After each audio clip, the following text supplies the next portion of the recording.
अस्सलाम वालेकुम। कैसे हैं? मुझे उम्मीद है कि आप सब खैरियत से होंगे, अल्लाह ताला के हिफ्ज़-ओ-मान से होंगे। जैसे कि आपको पता है कि माह रमज़ान है और आप रोज़े तो नहीं रख सकते, बहुत छोटे बच्चे हैं, लेकिन सहरी और इफ्तारी ज़रूर किया करें क्योंकि इसका भी उतना ही सवाब मिलता है जितना रोज़े रखने का सवाब मिलता है। तो आज हमारा 5वां हफ्ता है और 5वां लेक्चर है। सबक का नाम है हमारे कायद।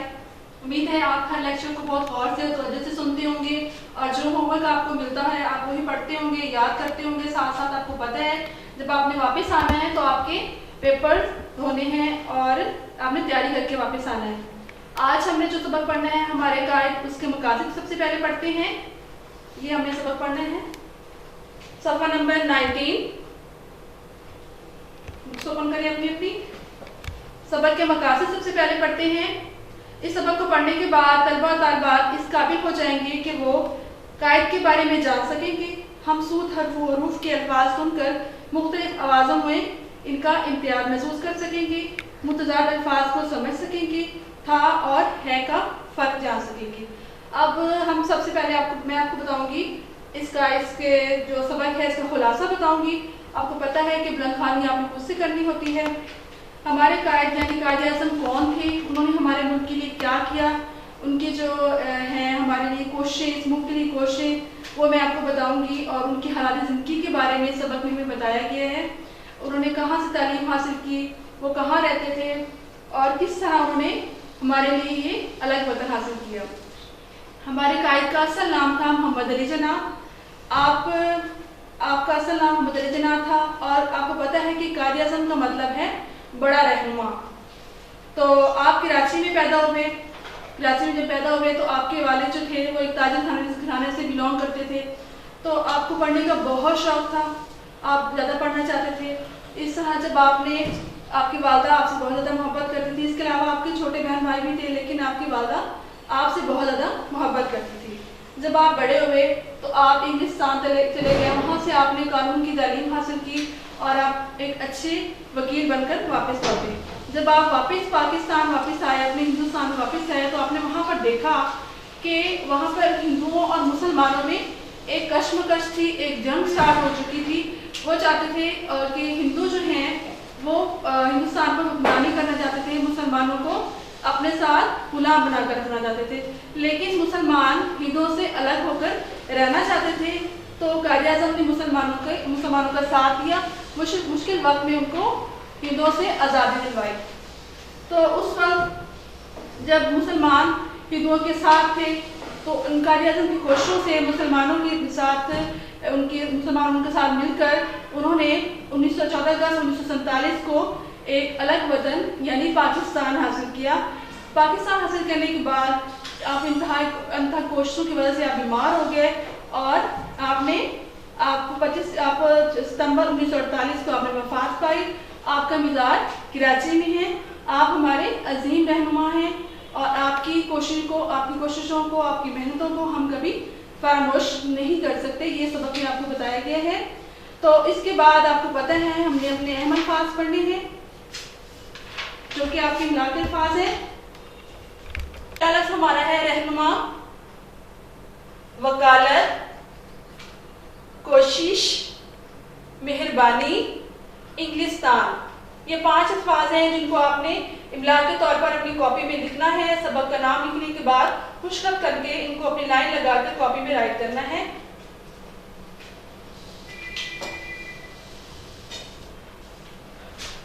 हमारी मशक शुरू होती है। मशक में देखें अल्फाज मायने। अल्फाज मायने में सबसे पहला अल्फाज है रहनुमा। ये इमला में भी वर्ड था और यहाँ पर भी है। रहनुमा का मतलब है रास्ता दिखाने वाला। मेहरबानी, अनायत या शफकत। उसके बाद तीसरा लफ्ज है कायद। कायद का मतलब होता है रहनुमा। मिजार यानी कब्र। इनको आपने लिखना है अपनी कॉपी में। अगला सवाल हमारा है सोचें और बताएं। सवालात के जवाब। आपको मैंने सबक का खुलासा बताया है और इसके सवाल के जवाब आपको पढ़ के सुनाती हूँ। आपने बुक पे नहीं लिखनी है, अपनी कॉपी में लिखने हैं। ये आपका होमवर्क होता है। कायद आज़म का मिजाज, कायद आज़म का असल नाम क्या था? आपका असल नाम था मोहम्मद अली जनाब। सवाल नंबर 2 है, कायदे आज़म ने कानून की तालीम कहाँ से हासिल की? इसका जवाब है इंग्लिस्तान से।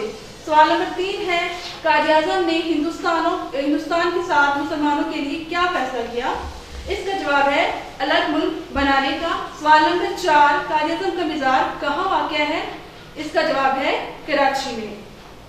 तो आपने इनको याद भी करना है और अपनी नोटबुक में लिखना है अल्फाज मायने के साथ। और उसके बाद अब हमारा सवाल नंबर 2 शुरू होता है।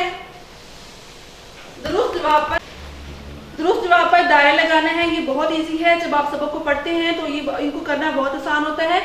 देखिए, सबसे पहले कायदे आज़म का मतलब क्या है, मैंने आपको बताया है कायदे आज़म का मतलब है बड़ा रहनुमा। तो हम किस पे सर्कल लगाएंगे, दायरा लगाएंगे? बे पर। नेक्स्ट पेज पे आते हैं। कायदे आज़म इंग्लिस्तान से बनकर लौटे। आपको पता है कि इंग्लिस्तान गए थे, वहां से उन्होंने आला तालीम हासिल की और वो वहां से क्या बनकर लौटे थे? वकील। आप जीम पर दायरा लगाएंगे। नंबर 3 पे देखिए, कायदे आज़म ने वकालत शुरू की। कहाँ से शुरू की थी? दिल्ली से, कराची से, लाहौर से या बम्बई से? आपने बम्बई से वकालत शुरू की थी। आप इस पर दायरा लगाएंगे। कायद के साथ अलग वतन बनाने के लिए कोशिश की। किसने कोशिश की थी? मुसलमानों ने। इस तरह ये आपका सवाल कंप्लीट होता है। इसको आपने बुक पे ही लिखना है, बुक पे ही इसके दायरे लगाने हैं। अल्फाज की तरतीब दुरुस्त करके लिखें और जुमले मुकम्मल करें। हमारे पास कुछ जुमले हैं लेकिन क्या है, उनके अल्फाज दुरुस्त नहीं हैं, उल्ट पुल्ट करके लिखा हुआ है हमारे पास। उनको हमने एक तरतीब के साथ दुरुस्त करके जुमला बनाना है। बोर्ड की तरफ आते हैं। अल्फाज की तरतीब दुरुस्त करें। सबसे पहले लिखा हुआ है हमारा पाकिस्तान वतन। तो हमें इसको जुमले को जब पढ़ेंगे तो हमें इस जुमले की बिल्कुल समझ नहीं आ रही, जब इसको हम सही कर यहाँ अपनी बुक में लिखेंगे। तो ये दुरुस्त जुमला कैसे बनेगा? पाकिस्तान हमारा वतन है। आप भी साथ साथ लिखते जाएं। पाकिस्तान हमारा वतन है। एंड पे खत्म लगाते हैं। कराची है कायद मज़ार का में। इस जुमले को पढ़ने के बाद हमें इसकी समझ नहीं आती, इसलिए इसको दुरुस्त करके हम यहाँ लिखेंगे कराची में कायद का मज़ार है। कायद का मज़ार कराची में है।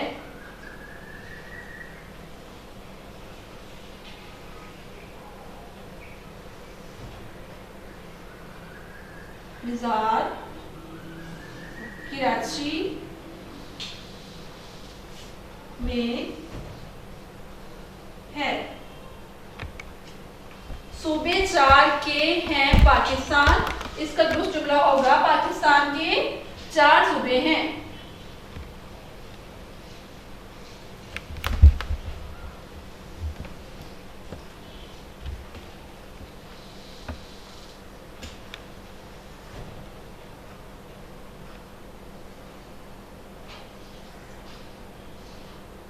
उसके बाद है अलग है एक कौम मुसलमान। इसका जुमला होगा मुसलमान एक अलग कौम है।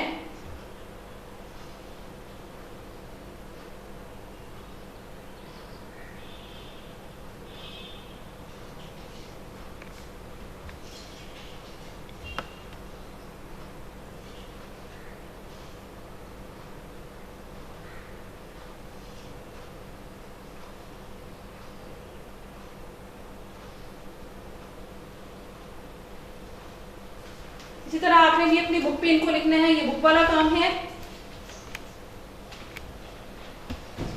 सवाल नंबर 4 शुरू होता है हमसूद हरूफ, यानी हमसूद का पता मैंने आपको पहले ही बताया है। हमसूद का मतलब होता है हम आवाज अल्फाज, जिनको पढ़ने के बाद हमें लगता है उनकी आवाज एक जैसी होती है, लेकिन वो जो हरूफ होते हैं वो अलग अलग होते हैं। इनकी पहचान करना बहुत जरूरी है। बाज़ वक़्त आप जब मिला लिख रहे होते हैं तो आपको पहचान नहीं होती कि ये सीन से शुरू हो रहा है, स्वाद से शुरू हो रहा है। आप उनको मिस्टेक कर जाते हैं, जिससे आपके मार्क्स कट जाते हैं। उसकी तरफ देखते हैं, यहाँ से पढ़ते हैं इनको। से, सीन और स्वाद, इन तीनों की आवाज़ जो है वो सेम है। जब इनको पढ़ते हैं तो इनकी जो साउंड है वो सेम होती है, लेकिन ये अलग हरूफ हैं और इनसे अलग अलग अल्फाज बनते हैं। जैसे से उन्होंने बताया हमें, से समर, से शोर और से साकिब। इसी तरह सीन से सूरज, सीन से सांप, सीन से सीढ़ी, स्वाद से सोफा, सुराही, साफ। इसी तरह आपने अल्फाज की पहचान करनी है कि से कौन सा लफ्ज शुरू हो रहा है, सीन से कौन सा और स्वाद से कौन सा शुरू हो रहा है। आपने इनको याद रखना है, ये आपके इमला के तौर पे भी आ सकते हैं और आपके आगे भी काम आएंगे। उसके बाद हमारा सवाल नंबर 5 शुरू होता है, हरूफ मिलाकर अल्फाज बनाएं और दुरुस्त इमला सीखें। ये आपने पहले भी किया हुआ है, आपको पिछले लेसन भी करवाया गया है, आपको मैं यहाँ से करवाती हूँ। मीम, हे, नून, ते, हमारे पास 4 हरूफ हैं। जब हम इनको मिलाएंगे तो हमारे पास एक लफ्ज बनेगा मेहनत। मीम, हे, में, नून, ते, नत, मेहनत। इन चारों को मिलाने के बाद हमारे पास जो लफ्ज आया है वो है मेहनत। उसी तरह अगला वर्ड हमारे पास है, हरूफ हैं वाव, काफ, ये, लाम। इन चारों को मिलाने से बनेगा वकील। ते, ऐन, लाम, ये, मीम। इन चारों को जब आप मिलाएंगे तो बनेगा तालीम। मीम, सीन, लाम, मीम, अलिफ और नून, इनको मिलाने से बनेगा मुसलमान। ये हमारे तोड़ हैं और ये हमारे जोड़ हैं। इनको आपने लिखना है यहाँ पर अपनी बुक में, नोट कर लें। हमारा 6 है, अल्फाज को इनके मुतजाद से मिलाएं। मुतजाद का मतलब होता है यानी उल्ट। एक लफ्ज है हमारे पास सर्दी, तो इसका उल्ट क्या होगा, गर्मी। अच्छे का उल्ट क्या होता है, बुरा। आपने केजी क्लास में पढ़ा होगा। इसी तरह अब आपको मैं यहाँ पर पढ़ाती हूँ इनकी। ये हमारे पास अल्फाज हैं और ये हमारे पास उनकी मुतजाद हैं यानी उनकी उल्ट हैं। तो सबसे पहला लफ्ज हमारे पास है सर्दी। सर्दी का यहाँ देखिए हमें कौन सा हमारा इसका उल्ट होगा, सर्दी का होगा गर्मी। सर्दी को हमने किसके साथ मिलाना है, गर्मी के साथ। आप भी साथ साथ मिलाएं। दूसरा लफ्ज हमारे पास धूप। धूप का उल्ट कौन सा होगा, छांव। छांव के साथ मैच करते हैं। तीसरा लफ्ज हमारे पास है अच्छा। अच्छा का उल्ट होता है बुरा। बुरा के साथ मैच किया। उसके बाद चौथा लफ्ज हमारे पास है बड़ा। बड़ा का उल्ट होता है छोटा। लास्ट वर्ड है हमारे पास आजाद। आजाद को हमने किसके साथ मिलाना है, गुलाम के साथ। इसी तरह आपने भी मैचिंग करनी है।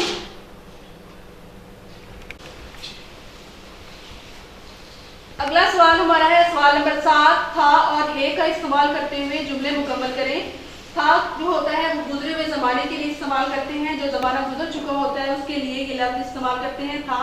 और जो मौजूदा जमाना होता है उस जो हम काम कर रहे होते हैं उसके लिए इस्तेमाल करते हैं है। था और है का जो हमारे पास जुमले लिखे हुए हैं हमें इनको जुमलों में लगाना है। बोर्ड की तरफ लिखते हैं।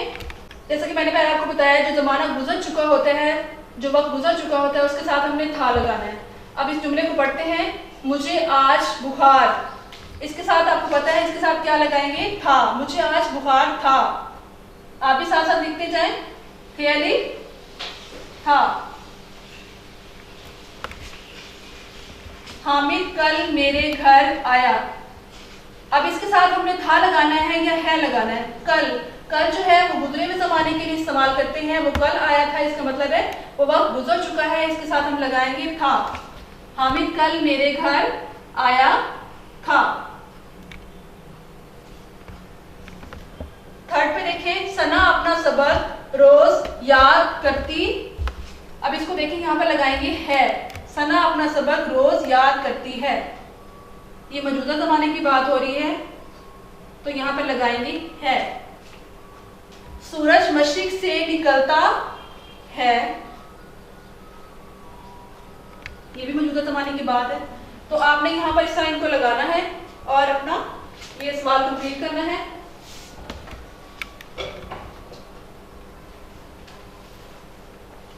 उसके बाद हमारा सवाल नंबर 8 है। अलिफ को ये से बदलें और वाहिद अल्फाज की जमा बनाएं। जैसा कि आप पीछे बना चुके हैं, इसकी जमा आपको पता है कि वाहिद एक चीज को कहते हैं और जब एक से ज्यादा चीजें होती हैं तो वो जमा बन जाती हैं। और जमा बनाने के लिए हमें यहाँ पर बताया गया है कि जो हमारे साथ यहाँ पर अलिफ लगा हुआ है वर्ड के साथ, उसको हमने बड़ी के साथ बदल देना है। जैसे मैंने यहाँ पे लिखा हुआ है, बुक से आपको पढ़ाती हूँ। पहला लफ्ज हमारे पास वाहिद का है कमरा। कमरा के साथ जो अलिफ है इसको हमने किस पे बदल देना है, बड़ी ए के साथ, तो ये लफ्ज बन जाएगा कमरे। दूसरा लफ्ज हमारे पास है ताला। ते अलिफ ता लाम अलिफ ला ताला। ताला के साथ यहाँ पर जो अलिफ है उसको हमने किससे बदल देना है, ताले। तोता, तो अलिफ ता तोता, तोता को किससे बदलना है हमने, तो ते बड़ी ए लगा देना है अलिफ की जगह पर। वर्ड नंबर 4 हमारे पास पत्ता। पत्ता का अलिफ बदल कर हमने बड़ी ए बदल दिया, उसको बदल के हमने क्या लिखा यहाँ पर, पत्ते। मौजा, मौजे।